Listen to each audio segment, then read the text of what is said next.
You ever know something deep down, but choose to ignore it?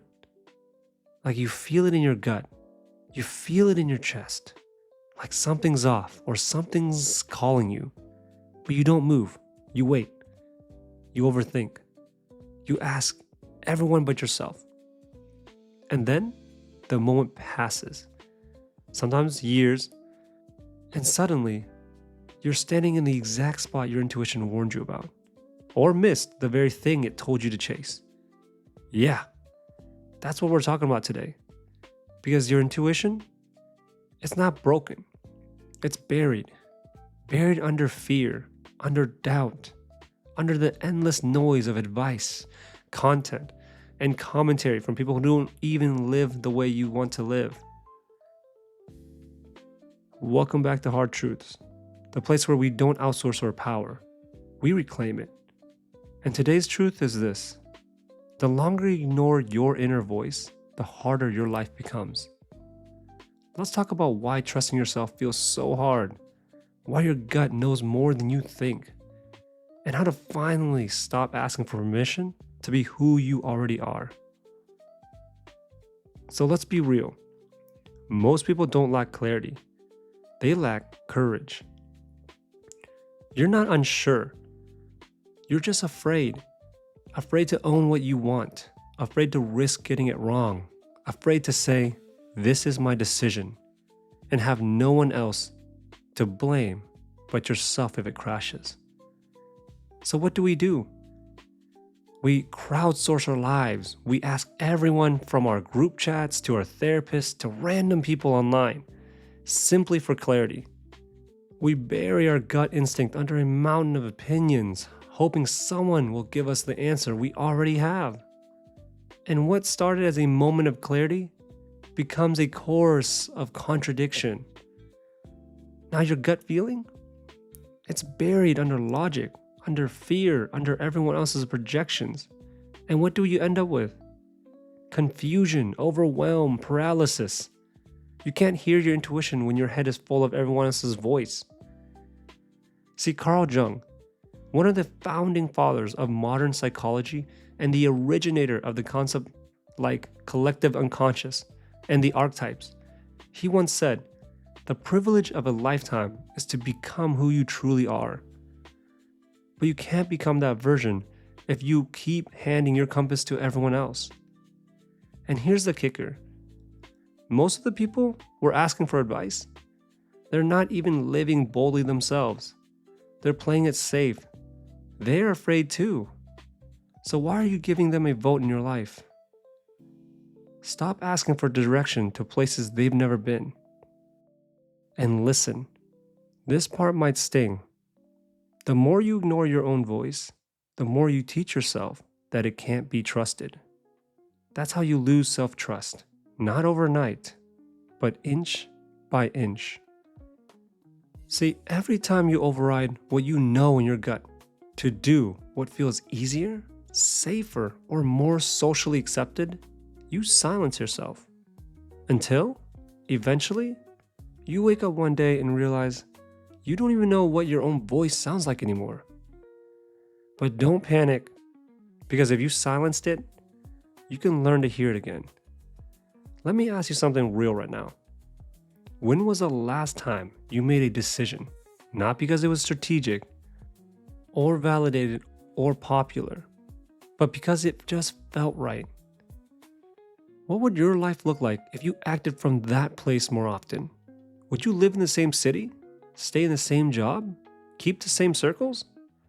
This isn't about being reckless. It's about being real. You've probably known the truth for a while now. It's not about finding it. It's about finally respecting it. So let's break this down. Here's the part most people miss when they talk about trusting your gut. It's not just emotional. It's deeply biological. Because intuition isn't magic. It's not some vague, mystical sixth sense. It's neuroscience. It's how your brain processes data. There's another concept I want to introduce here, because it explains exactly why you feel so off when you go against your gut. It's called cognitive dissonance. See, in simple terms, Cognitive dissonance is a psychological discomfort you feel when your actions and beliefs don't align. It's your mind's way of throwing up a red flag and saying, this doesn't match. And here's what it might look like in real life. Say you value peace, but you stay in chaos. You say you want freedom, but you keep choosing obligation. You say you want clarity, but you keep filling your head with noise. And every time your behavior contradicts your truth, your nervous system starts glitching. That's why you feel so anxious. That's why you feel stuck, because you're out of alignment. And your body, it knows it. I remember a phase in my own life where I kept saying I wanted to slow down, rest more, protect my peace. But every time someone asked for something, I said yes. Every time there was an opportunity, I felt like I had to take it. And every time I overextended myself, I felt this subtle resentment build up, not towards them, but towards me. Because deep down, I knew I was abandoning myself. See, that's cognitive dissonance. It's the tension of betraying what you know, even if it looks productive on the surface. According to Dr. Antonio Damasio, a world-renowned neuroscientist and professor at University of Southern California, best known for his groundbreaking work on how emotions shape human consciousness and decision-making, your brain relies on what he calls somatic markers, emotional signals tied to past experiences to help guide decision-making. Here's how that works. You encounter a situation and your body feels something before your brain finishes analyzing it, right? That tightness in your chest, that flutter in your stomach, that clench in your jaw, it's not random. It's your nervous system saying, hey, we've been here before. It's like your body has bookmarked the emotional outcome of a similar experience and is trying to help you shortcut that logic loop. But what do most of us do? We override it. We second guess. We label it irrational. We tell our very selves, we need one more opinion, one more piece of evidence, one more sign from the universe. Meanwhile, that opportunity passes. See, Jay Shetty said something that stuck with me. Intuition is the whisper of the soul. But that whisper is easy to miss when you're drowning in noise. See, we've trained ourselves to be so hyperlogical, so evidence-based, so obsessed with optimizing every decision that we forget life isn't a spreadsheet. It's a felt experience. Your intuition isn't perfect, but it is powerful. And the more you practice listening to it, the clearer it gets. Let me give you one more example. A friend of mine stayed at a job for 3 years too long. From the moment she got promoted, she felt it. Something just wasn't right.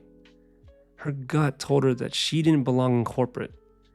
But the money just was too good. The title looked greatly impressive. And everyone around her kept saying, stick it out, it's just stress. So she stayed. Until one day, she broke down in her car, in the parking lot. She called me. She said she couldn't get out. She couldn't fake it. That's when she finally quit. And now, she runs her own business. Is it easy? Hell no. But she's alive again. She laughs different.